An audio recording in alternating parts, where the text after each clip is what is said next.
and doing some grinding and stuff, the DLC maps are just there. Despite the fact that they are more difficult and more complicated with the exception of this one than every other map in the game. It's hilarious. Now, Girder for Battle, the most easy comparison you can make if you do know about the classic maps is X Marks the Garden. It very much gives the same energy where both players start on one half.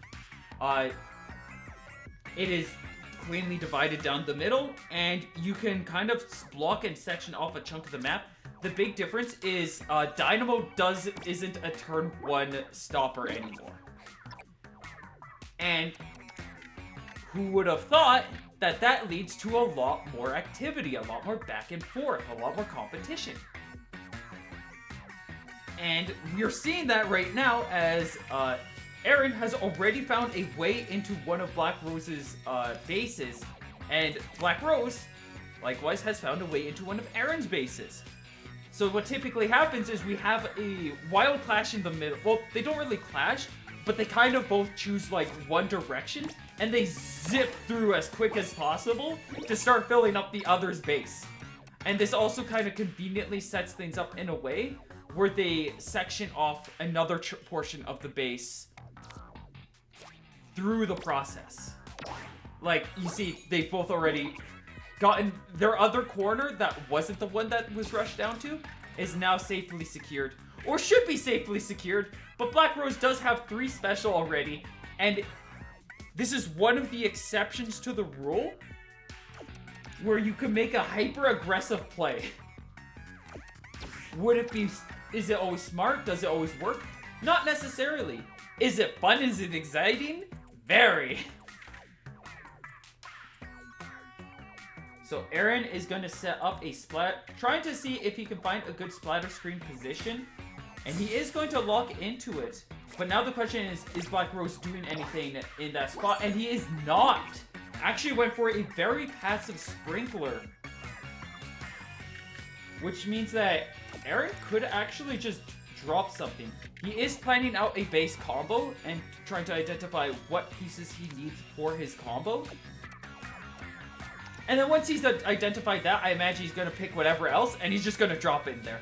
Dually Squelcher combos off of this board layout as well, and he is going to get a special out of it. Rose is like, oh, you want to play dice? Let's play dice. Drops a special of his own, and that inner base combo that Aaron was planning out is now for naught. All falling. We love this. It's one of my favorite things about Tableturf is self-assured destruction. You go be greedy and attack somebody else's base.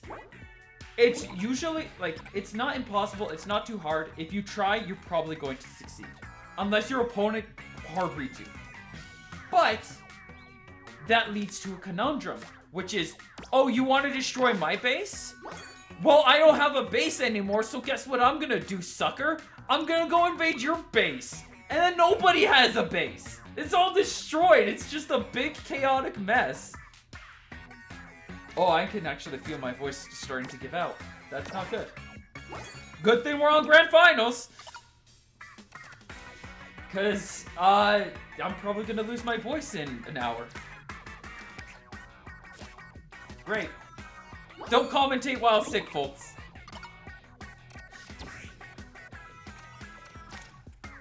Setting up the Zipcaster.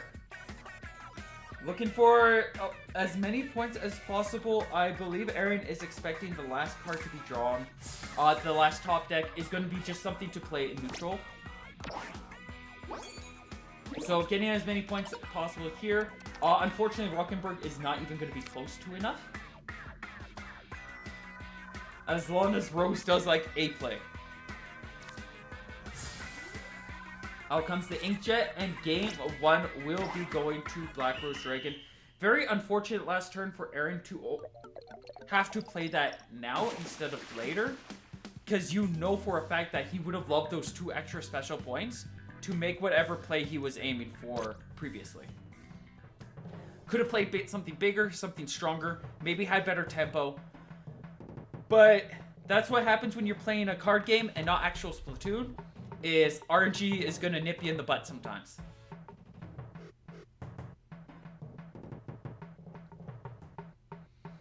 So that is going to be BlackRoseDragon taking the advantage, setting up with some nice tempo, some solid control here. Needs to be able to get 2 more wins to lead to a bracket reset. Which, I mean, with the way he's playing, it's absolutely possible. Would be absolutely phenomenal. Get more table turf, get more action. My voice is not going to appreciate it. But it didn't appreciate me starting the entire commentary thing, so what can you do?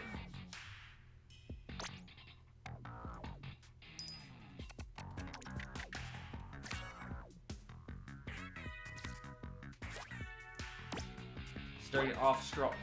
Ooh, Black Rose, not necessarily the strongest play. Those two, that is some good reach. That is some good pressure. But you see that there's a nice little opening. There's a very visible crack that Aaron could probably break through. And there's ultimately a lot of room. Captain coming in, trying to go for an aggressive play, is going to beat out DJ Octavio. Cannon. And does a lot of damage in the process, just like crushing out Octavio's head. Giving Black Rose a huge amount of points. Not really a good way to push further though, as Black Rose definitely seems to have smaller cards in his possession right now. Just reading the room here. Definitely relying pretty heavily on top decks, which means that Aaron's in a good position to kind of go for another push here, where this setup with the Rapid Blaster is really strong. Because if Rose blocks to the left, he has that corner. If Rose blocks to the corner, he has the left. Setting up that Marina kind of does narrow things down, and I think, yeah, Aaron does choose to go for a special farm here instead.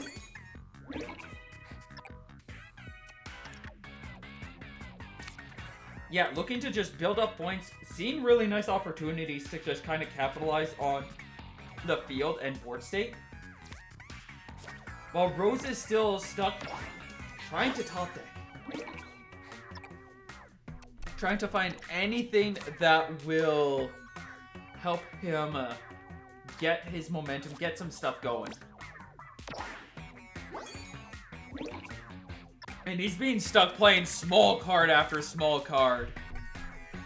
This is like the worst case scenario that a lot of people tend to have. Is, oh, failing to get the disruption 1 turn too late. It's smart to have smaller cards. They're flexible, they let you keep tempo and let you keep playing, and they're really good at special farming. The downside, oh dear. Oh, look at that. He has, like, half of that spot that Black Rose has set up would be perfect if it was Inkjet, and the other half would be perfect if it was Scrapper. But it can't be both. I think this game's over, especially with this Ursa anomaly coming in. Rose has no fuel. He has no way to compete with this.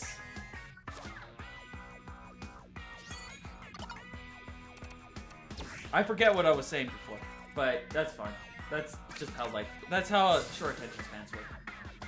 Out comes the Earthsign Anomaly. Didn't get a special off of this. Gives Rose 2, which he definitely needed, but this is more than 24 points, so it's literally impossible for Rose to recover from this.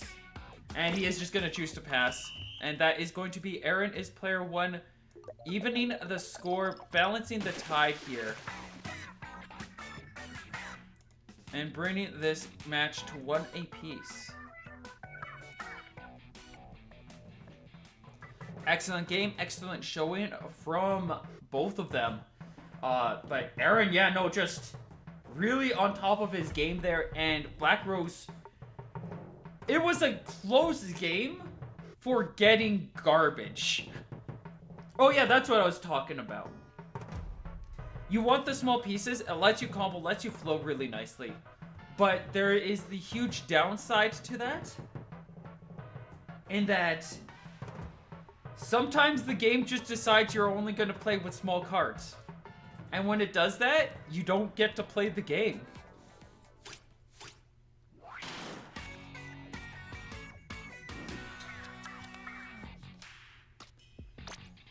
Heading over to squared. Squared. This is a fun one. As you can see, it's a square. And it does something pretty interesting with it being a giant square. In that it's really hard to own and make a base. So these first few turns are very impactful, very important, because these players need to be able to find an opportunity to kind of cut in and get some territory. They have successfully done so now, which is fortunate because they both kind of traded. They're like, oh, I'm taking this way, you're going this way. It's always a little entertaining. There's the, is that going to happen, or is it just going to be Clash City? But, ooh, Aaron, with a fantastic Steel Eel, sneaks around the Hydra and is going to be able to contend. But just like that, Black Rose with his own play finds a way through too. And again, nobody really owns any base. I really like this play from Aaron, making the call that like all of this base, all of this turf is just gonna be squelched anyways. So you might as well play your big thing now while you still can. Because in 2 more turns, there's going to be barely any space to do anything. It's going to be a tightrope at that point. So fill things up as you can. Get what you can out of it. Trying to go for a read. Aaron did successfully overwrite the Hydra, but I don't think he got it the way he was hoping. Still definitely working out pretty well. Little Judd getting a combo off of that setup. Very nice. And yeah, both players are kind of just filling in whatever spaces they can. Just absolutely like... this is what happens. This is exactly what happens with a map like this, where everything's been filled in, and now they're just trying to squeeze out what juices they can. Aaron is in the lead by 19 points. And is continuing to build on to that 21 points, and I think he has the special lead too. He does. Very, very good position to be in as we're heading into the end. Out comes the Inkstorm that is going to balance things a little bit, but again, Rose does not have tempo.